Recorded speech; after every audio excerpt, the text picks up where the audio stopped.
Hello, everybody. So I wanted to finish our lecture from yesterday.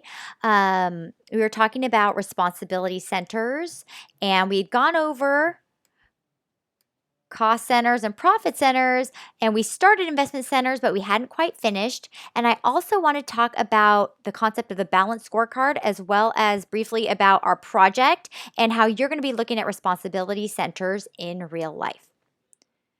So investment centers, as you recall, are centers that incur both costs and revenues, but what makes them unique is that they also get to decide on investments for exactly what assets we're going to use to generate these costs and revenues. So are we going to open a new store? Are we going to have a new manufacturing plant? Are we going to start a new product line? Are we going to buy more equipment? Those kinds of things. So that extra added layer of responsibility means that we have to evaluate them and use slightly different tools to evaluate them than we would use for our cost centers and profit centers. So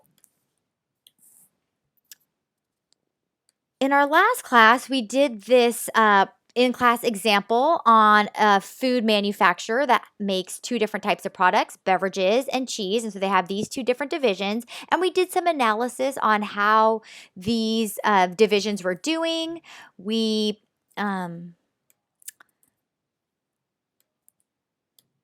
calculated their return on investment, we calculated their profit margin, we calculated their investment turnover, and that answered questions for, who's using their assets better to generate profit. Which of these companies or divisions is more profitable? Which is more effective at using their assets to sell their products? And that was all helpful information, but we're not quite done yet. So I want to give you another question to ponder. And this is a real question that real life managers have to answer. So let's say the beverage division is considering investing in a new energy drink product line with an expected ROI of 8%. Should they do it? Now, keep in mind that the beverage center currently has an ROI of 13.28%, and this new project has an ROI of 8%. So what do you think? Should they do it or should they not?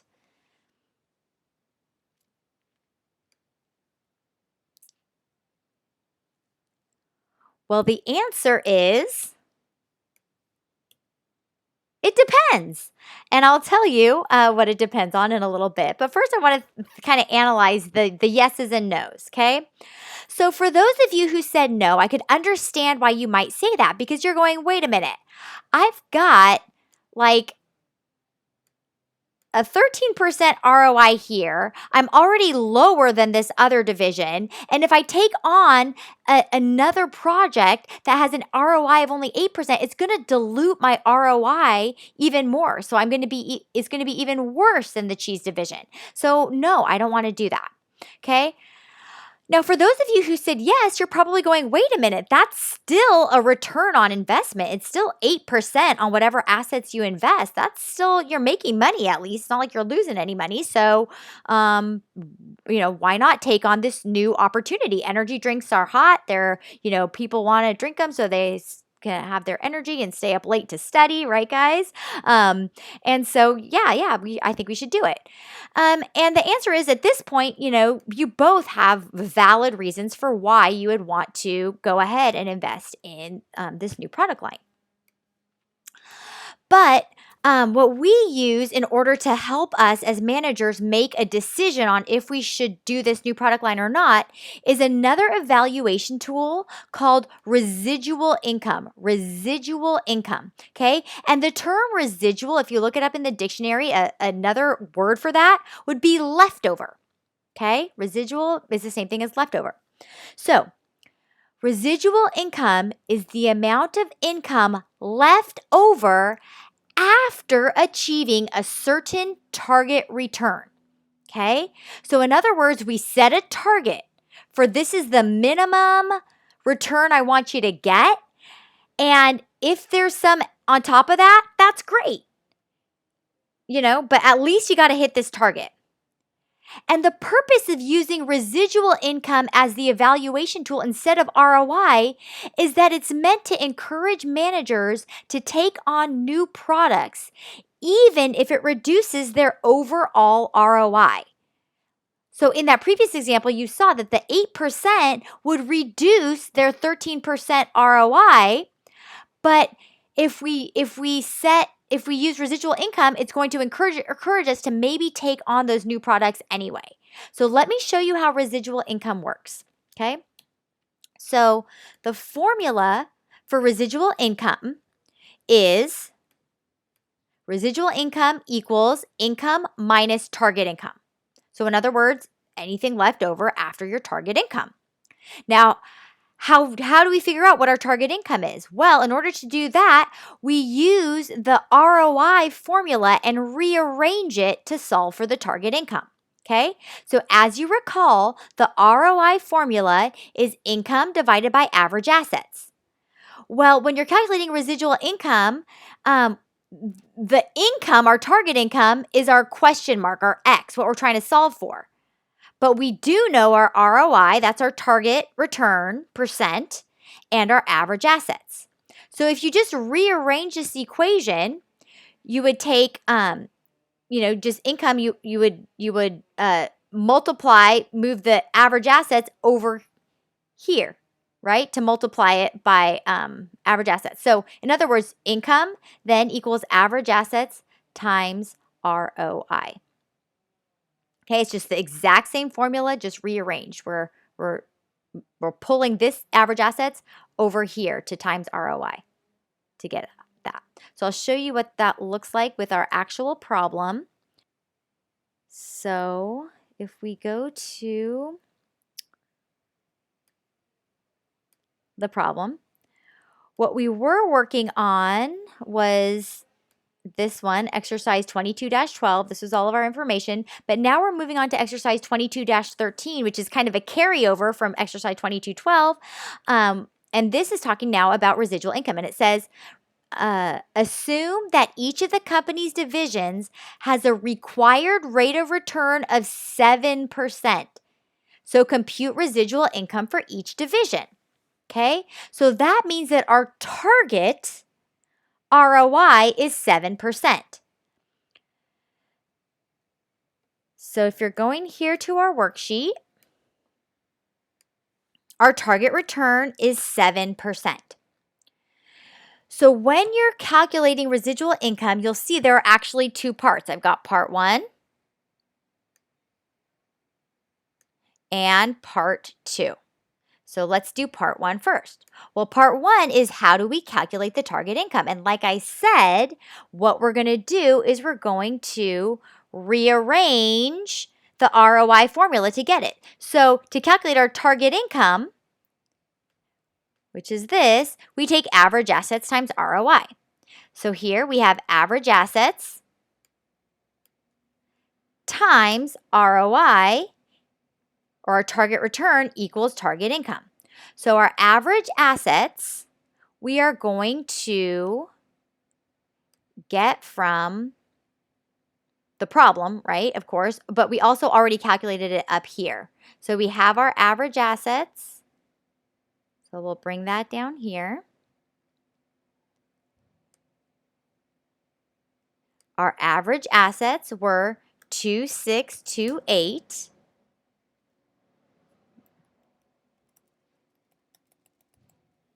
Our target return was 7%. So therefore, if we calculate our average assets times target ROI, our target ROI of 7%, we end up with target income of 184. Okay. And I'll let you calculate that on your own for cheese.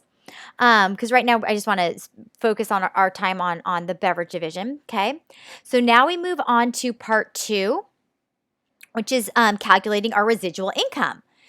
And that tells us, did we hit our target? Was there anything left? So to calculate your residual income, that's where we bring in this formula here. Residual income equals income minus target income. So over here, you see to calculate residual income, we take income minus our target income equals our residual income, or left over after the target. So our income, in this case, was the income that was given in the problem, which is $349.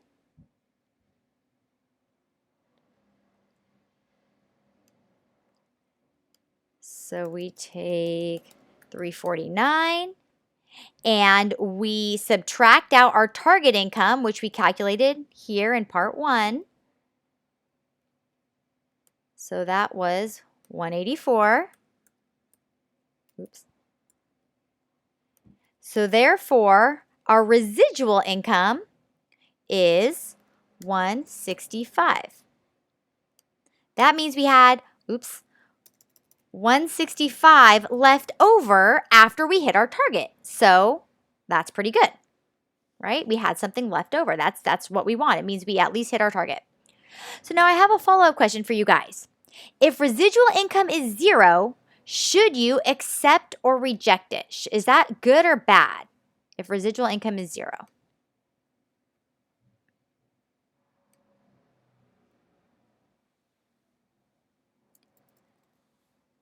Well, guys, let's think about this. If our target income was $100,000 and we reached, remember, target income means our goal income, okay? And our actual income was $100,000, did we meet our target? Our residual income is 0, but did we meet our target? Yes, we did. We met our target, okay? So therefore, if I were to ask you again, would we accept or reject the offer if residual income is 0? The answer is yes, because as long as residual income is 0, that means that we met our target. So how to interpret residual income? Anything above 0 means we hit our target. Or I should say anything 0 or above means we hit our target. And anything on top of that, that's just gravy. That's just like extra good stuff. Okay? So 0 doesn't necessarily mean a bad thing in this case. 0 actually means you hit your target.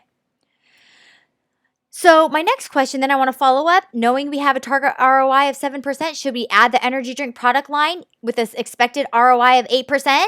What do you guys think?